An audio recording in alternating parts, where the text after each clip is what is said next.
And this completely changes the interpretation of what it means to preserve texts.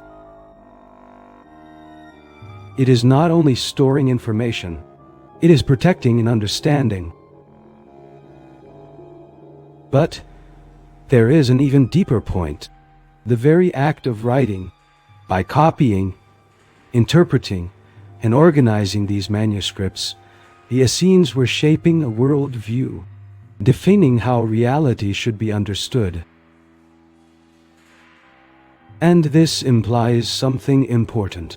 Every process of preservation also involves selection, and every selection involves choice, and every choice implies a vision.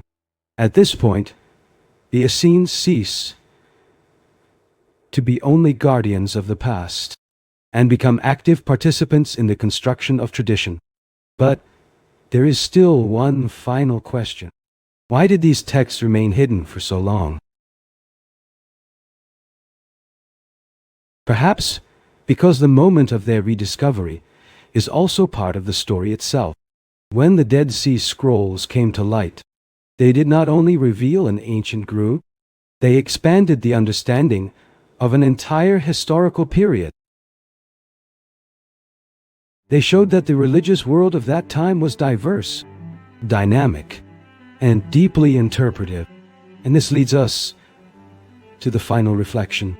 The Essenes were not only an isolated community in the desert. They were part of a broader movement seeking meaning, order, and truth.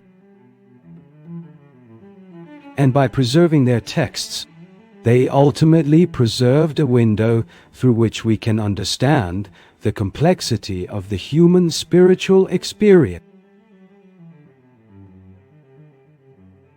Throughout history, many events have been recorded, but others have disappeared over time. Lost manuscripts, forgotten accounts, evidence that never reached us. But this raises an inevitable question. How many truths of history do we really know? Because